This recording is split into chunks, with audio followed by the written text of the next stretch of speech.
중국산 국화와 엔화 약세 등으로 일본 수출길을 막혔던 창원 국화가 2년 만에 수출을 재개합니다. 잊히기 전에 기억하고 기록하는 소멸과 기록, 사라지기 전에입니다. 전국 곳곳에서 행정구역 개편, 행정통합이 추진되고 있습니다. 경남에서도 과거 사라진 지역에 남아있는 흔적을 쫓아가 봅니다. 오늘 10월 열리는 제105회 전국체육대회가 70일 앞으로 다가왔습니다. 김해를 중심으로 14년 만에 경남에서 열리는 막바지 준비 상황을 살펴봤습니다. 경남 지역의 백일해 환자 발생이 전국에서 두 번째로 많은 것으로 나타났습니다. 경상남도는 개인 위생과 예방을 당부하고 백일해 환자에게 항생제 처방과 5일간의 격리 등을 안내하고 있습니다.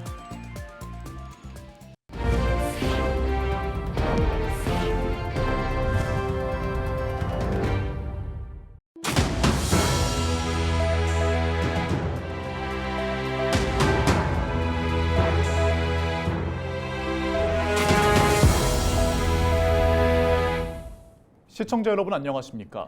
헬로티비 경남뉴스입니다. 창원에서 생산되는 국화를 가장 많이 수입하는 국가가 바로 일본입니다.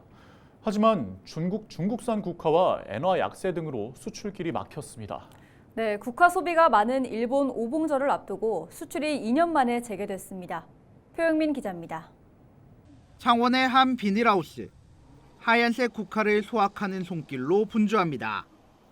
일본으로 보낼 수출용 국화입니다. 이 국화는 백선이라는 품종으로 색이 변하지 않고 수명도 길어 일본에서 인기 품종입니다. 일본은 최대 명절인 오봉절과 폐전일인 8월 15일을 전후해 헌화용 국화 소비가 급증합니다. 2022년 창원에서 일본으로 수출된 물량은 25만 본. 하지만 최근 일본 내 중국, 베트남산 국화가 유입되고 엔화 약세로 경쟁력이 떨어지면서 수출이 중단됐습니다.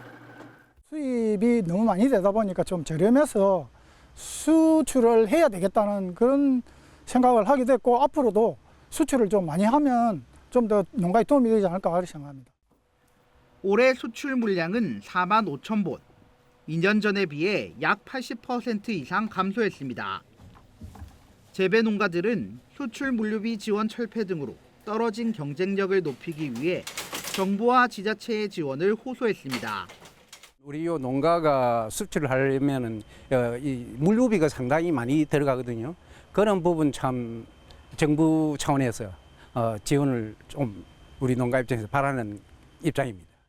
창원시는 수출 시장 확대를 위해 경영비 등 수출 농가를 대상으로 한 지원을 확대할 예정입니다. 이번 수출을 계기로 저희 창원시에서는 수출 농가들에 대한 경영비 경감 사업과 품질 균열화 사업을 통해서 우리 창원시 농산물 수출에 대한 경쟁력을 강화하도록 그렇게 하겠습니다.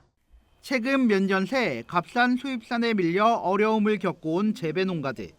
꽉 막힌 일본 수출길이 재개되면서 안도의 한숨을 내쉬고 있습니다. 헬로티비 뉴스 표영민입니다.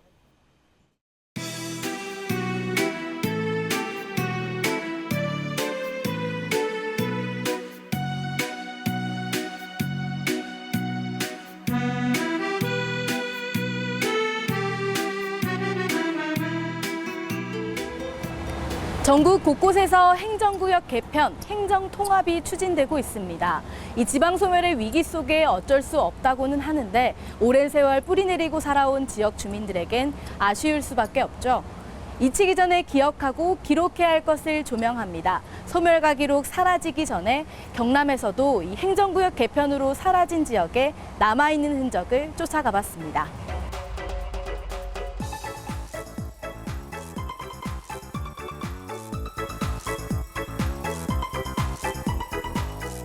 (1966년) 무역항으로 지정된 사천시 삼천포항.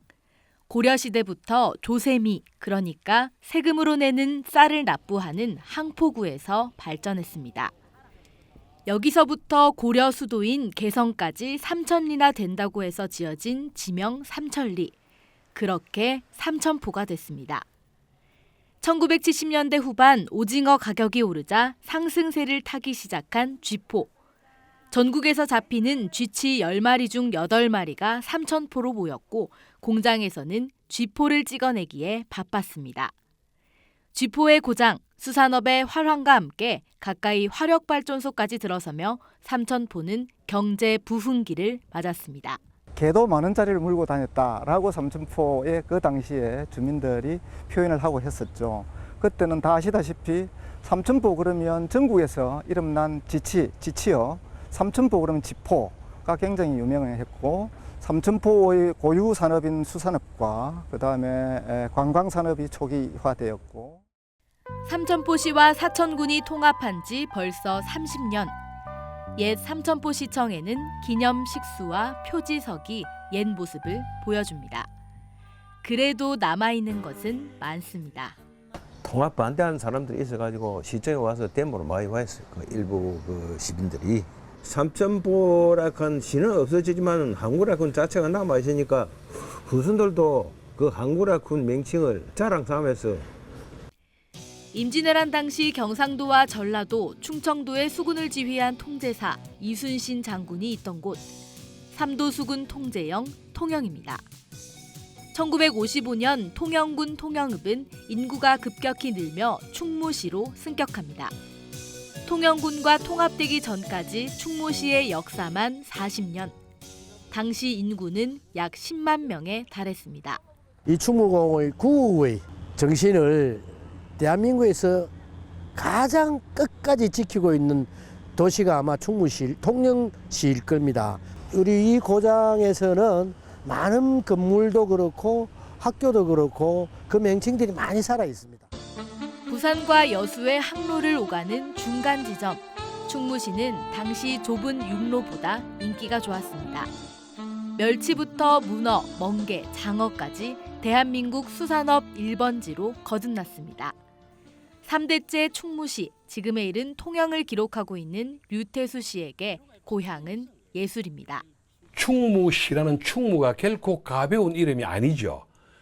이순신 장군의 시호니까 그래서 저는 꾸준히 통영을 기록하는 그런 작업을 하고 있는데 그것이 곧 옛 충무를 기록한다라고 생각하시면 됩니다. 나는 언젠가는 사라지겠지만은 내가 찍어놓은 충무시 사진, 통영시 사진의 아름다움이나 그러한 그 문화재들의 어떤 그런 기록물은 영원히 남지 않을까. 1995년 정부의 도농 통합 정책으로 삼천포시와 사천군이 합쳐져 탄생한 사천시, 충무시와 통영군의 통영시, 그리고 2010년 전국 첫 시단위 통합을 이룬 마산 창원진의 창원 특례시까지 지역 소멸의 위기 속에 곳곳에서 이뤄지고 있는 행정구역 개편, 행정통합, 그리고 사라지는 지역들. 대한민국 지도에서 흔적은 지워지겠지만 향수에 취하고 추억으로 거닐던 나의 고향은 사라지지 않습니다. 내 고향 통영군 사람도 되고 충무시 사람도 되고 제 고향은 경치 좋고 물 좋은 삼천포입니다. 힐루TV 뉴스 김수정입니다. 경남 지역의 백일해 환자 발생이 전국에서 두 번째로 많은 것으로 나타났습니다. 23일 기준 전국 백일해 환자는 13,602명으로 경기가 4,021명으로 가장 많았고 경남이 2,073명으로 뒤를 이었습니다.